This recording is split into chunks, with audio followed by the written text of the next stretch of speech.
মা আমেনা ডেকে বলে মুহাম্মদ, আমরা বলবো সাল্লাল্লাহু আলাইহি ওয়াসাল্লাম। কাঁদো কেন বাবা, কি হয়েছে? তোমাকে কেউ কটু কথা বলেছে নাকি? না, আমাকে কেউ কটু কথা বলে নাই। কেউ তোমাকে মেরেছে নাকি? না, আমাকে কেউ মেরে নাই। তাহলে কান্দে কেন? মাকে ডেকে বলে, মা গো মা, সন্ধ্যা যখন হয়ে যায়, সন্তানেরা যখন খেলতে আসে, বাবা আয়েশা তাদেরকে কত সুন্দর করে কোলে করে বাড়িতে নিয়ে যায়, ধুলাবালি গুলা মুছিয়া দেয়। বাবাকে দেখা সন্তান বাবা বাবা বইলা বাবার কাছে দৌড়া দেয়। ও মা, কি এমন অপরাধ করলাম? একটা বার কাউকে বাবা বলে ডাকতে পারলাম না, একটা বার কেউ আমাকে আদর করে বাবা সন্তান মনে করে কোলে নিল না। আমার শরীরের ধুলাবালি গুলা বাবা কেন মুছে দেয় নাই? আমার বাবা কই গো মা, আমার বাবা কোথায়? আমার বাবাকে দেখতে আমার বড় বেশি মন চায়।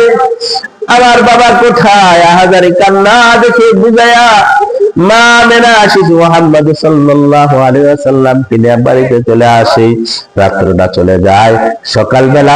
সকালবেলা শ্বশুর আব্দুল মুত্তালিবের কাছে যে হাজির হয়ে যায়, গিয়ে বলে, আব্বা জান, আপনার নাতি তার বাবার জন্য বড় বেশি পরেশান, অনেক বেশি কান্না করতেছে। আপনি যদি অনুমতি দেন, আপনার নাতিকে সাথে নিয়ে আপনার পুত্র আব্দুল্লাহর কবরটা আমি একটু দেখে আসতে চাই।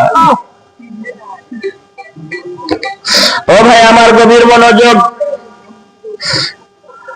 আব্দুল মুত্তালিব অনুমতি দিয়ে দিলেন, বললেন, যাও বৌমা, সাবধানে যাইও, সাবধানে আসিও।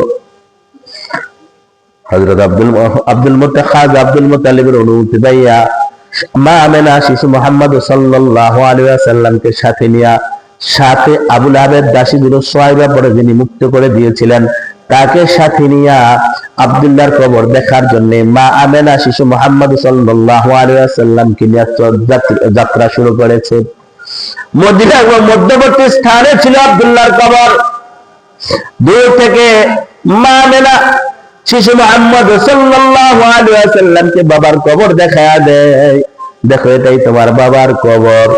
এটা শোনার পরে শিশু মুহাম্মদ সাল্লাল্লাহু আলাইহি ওয়াসাল্লাম বাবার জন্য এত জোরে কান্না শুরু করেছেন।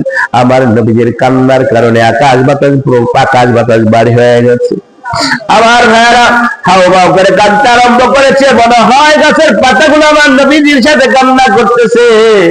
কান্না দেখে আমার আল্লাহ সুবহানাহু ওয়া তাআলা তিনি সহ্য করতে পারেন নাই। জিব্রাইলকে ডেকে বললেন, জিব্রাইল রে, যাও আব্দুল্লাহর কবরটা চাপা দিয়া ধরে রাখো। কারণ হলো আমার বন্ধু মুহাম্মদ সাল্লাল্লাহু আলাইহি ওয়াসাল্লাম যেমনি কান্না শুরু করে দিয়েছে, আব্দুল্লাহ হয়তো কবর থেকে উঠে যাবে। সে যদি উঠে যায়, কিয়ামত হয়ে যাবে।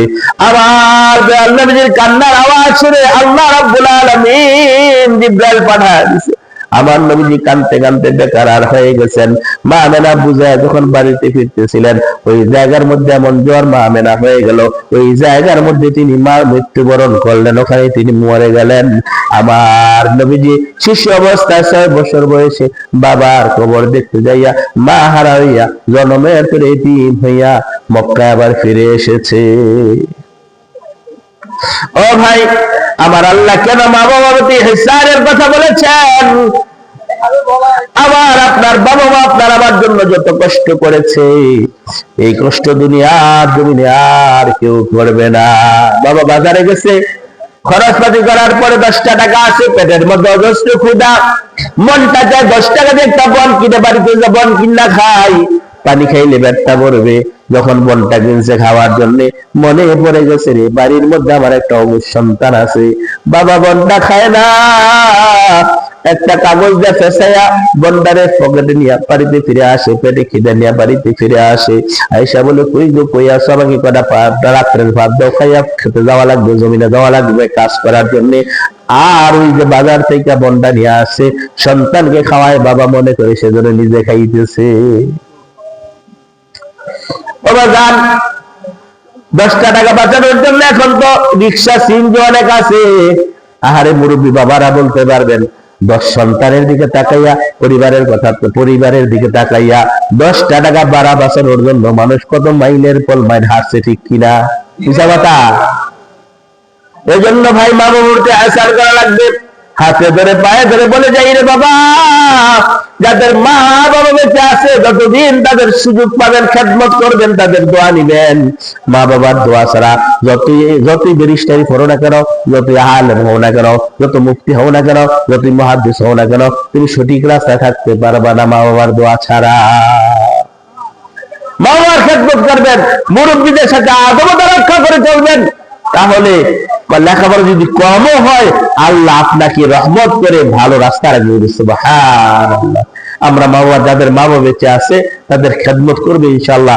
আর যাদের মা বাবা মারা গেছে তাদের জন্য আমার আল্লাহ দোয়া শিক্ষা দিয়েছেন, ওয়াকুর রাব্বিরহামহুমা কামা রাব্বায়ানি সগীরা। বলেন না, ওয়াকুর রাব্বিরহামহুমা কামা রাব্বায়ানি সগীরা। আল্লাহ গো, তুমি আমার মা বাবাকে কবরের মধ্যে লালন পালন করলো যেমনি ভাবে তারা ছোট অবস্থায় আমার লালন পালন করেছিল। পারবো না সকলে দোয়া করতে ইনশাআল্লাহ।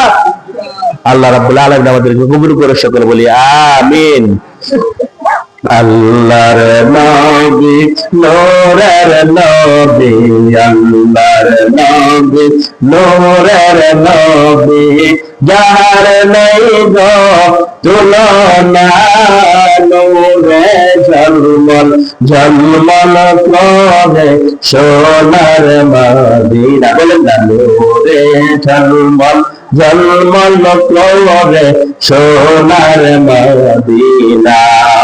আল্লাহর নবী নূরের নবী, আল্লাহর নবী নূরের নবী, যার নাই গো তুলনা, নূরে ঝলমল ঝলমল করে সোনার মদিনা।